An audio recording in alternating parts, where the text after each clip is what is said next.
Asia কাপের ঠিক আগে আগে বিসিবি যে পাওয়ার হিটিং কোচ এনেছিল জুলিয়ান উডকে, তার কাছ থেকে কেউ শিক্ষাটা নিকা না নিক, সাইফ হাসান ঠিকই আসলে বড় বড় ছক্কা মারা শিখে গেছেন। সেটা আমরা এশিয়া কাপেই দেখেছি। 4 ইনিংসে 178 রান করার পথে এশিয়া কাপে 12টা ছক্কা হাঁকিয়েছিলেন সাইফ হাসান এবং অভিষেক শর্মা 19টা ছক্কা মেরেছেন। দ্বিতীয় সর্বোচ্চ 12টা ছক্কা মেরেছিলেন সাইফ। এবং এবার আফগানিস্তানের বিপক্ষে শারজার মাঠে সাইফ হাসানের ব্যাটে ছক্কার ঝড় দেখা গেল। 7টা ছক্কা হাঁকিয়েছেন তিনি এবং 6 মারাটাকে সহজ বানিয়ে ফেলেছেন। এশিয়া কাপের 4 ইনিংসে 12 ছক্কা, আফগানিস্তানের বিপক্ষে 3 ম্যাচের টি-20 সিরিজে 9 ছক্কা, অর্থাৎ আমরা যদি হিসাব করি 7 ইনিংসে তিনি ছক্কা মেরেছেন 21টা, অর্থাৎ গড়ে প্রত্যেক ম্যাচে 3টা করে ছক্কা তার। এবং যে ফ্লিকগুলো তিনি লেগ সাইডে করছেন, আবদুল্লার বলে একটা ছক্কা মেরেছেন লেগ সাইডে ফ্লিক করে, চোখে লেগে থাকার মতো। এরপরে বশিরের বলে তিনি যে ছক্কাটা মেরে 50 করেছেন সেটাও ছিল দেখার মতো নান্দনিক।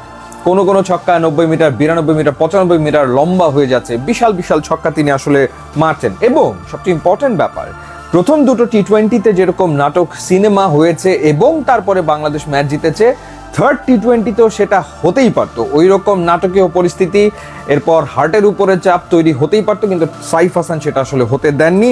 64 রানের একটা ইনিংস খেলেছেন, 38 বলে 2টা 4 মেরেছেন, 7টা মেরেছেন ছক্কা, 168.42 স্ট্রাইক রেটে তিনি ব্যাট করেছেন। নিশ্চিতভাবেই বাংলাদেশের টি-20 দলের অ্যাসেটে পরিণত হচ্ছেন সাইফ হাসান এবং আমি নিশ্চিত যে ওয়ানডে সিরিজেও তাকে আসলে একাদশে দেখা যাবে এবং হোয়াইট বল ক্রিকেটে তিনি দারুণ করবেন।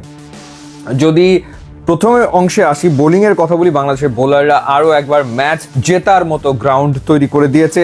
প্রত্যেকেই ভালো বল করেছেন এবং সাইফুদ্দিন আউটস্ট্যান্ডিং ছিলেন। 3 ওভার বল করে 15 রানে 3 উইকেট তিনি নিয়েছেন। হতে পারতো তার ক্যারিয়ার সেরা পারফরমেন্স, 4 উইকেট এর আগে তিনি একবার নিয়েছিলেন, কিন্তু সেটা হয়নি। তানজিম হাসান সাকিব 4 ওভারে 24 রানে 2 উইকেট নিয়েছেন, নাসুমও 24 রানে 2 উইকেট নিয়েছেন এবং শরীফুল 4 ওভারে 33 রানে নিয়েছেন 1 উইকেট। রিশাদ যথারীতি এক্সপেন্সিভ হচ্ছেন, প্রত্যেক ম্যাচেই রিশাদ কিন্তু রান দিচ্ছেন, উইকেটও নিচ্ছেন। এই দিনও তিনি একটা উইকেট নিয়েছেন, বাট এই দিকটার প্রতি তার মনোযোগ দিতে হবে, অর্থাৎ কেমন করে আরো বেটার ইকোনমিতে বল করা যায়, কেমন করে আসলে 4 ছক্কা তুলনামূলক কম খাওয়া যায়। লেগ স্পিনাররা রান দেবে স্বাভাবিক, কিন্তু প্রতি ম্যাচে দেখা যাচ্ছে রিশাদ কিন্তু রান আসলে দিয়ে ফেলছে, সেই ঘটনাটা আসলে ঘটছে। তো যখন আসলে আফগানিস্তান 143-এ থেমে গেল, তখনই মনে হচ্ছিল যে বাংলাদেশ ম্যাচ জিতবে। এখন কতটা নাটক করে সেটা আসলে হয়নি, তবে চোখে লাগার মতো ছিল হচ্ছে পারভেজ হোসেন ইমন যেভাবে উইকেট থ্রো করে দিয়ে চলে আসছে, এই প্রবণতা তার ভেতরে আছে। অ্যাটাকিং ক্রিকেট খেলতে চায়, খুব ভালো কথা, টি-20তে সেটা খেলতে হবে, কিন্তু উইকেট থ্রো করার প্রবণতা রয়েছে পারভেজ হোসেন ইমনের ভেতরে। কখনো কখনো দেখা যায় বাউন্সার উইকেট থ্রো করে দিয়ে আসেন, কখনো কখনো স্লোয়ার ডেলিভারিতে তিনি উইকেট থ্রো করে দিয়ে আসেন। একই ঘটনা তানজিদ হাসান তামিমের ক্ষেত্রেও ঘটে। 33 বলে 33 রানের ইনিংসটা 50 পর্যন্ত যেতেই পারতো, কিন্তু সেটা আসলে হয়নি এবং তিনিও আসলে আগের বলে লাইক পেয়েছেন, আবদুল্লার বলে লাইক পেয়েছেন, পরের বলে তিনি উইকেটটা থ্রো করে দিয়ে আসছেন। কোনো দরকার ছিল না, তিনি ম্যাচ শেষ করে আসতে পারতেন। জাকের আলী অনেক 3 বার রিভিউ নিয়েছেন, 2 বার তিনি নিজে নিয়েছেন। শেষমেশ তিনি আরও একবার আসলে আউট হয়েছেন মুজিবের বলে, এলবিডব্লিউ হয়েছেন 10 রান করে এবং শামীম হোসেন রানের খাতা খুলতে পারেনি। পরপর 2 বলে যখন 2 উইকেট পড়ে গিয়েছিল তখন মনে হচ্ছিল আবারও সেই নাটক কিনা, সেটা আসলে হয়নি।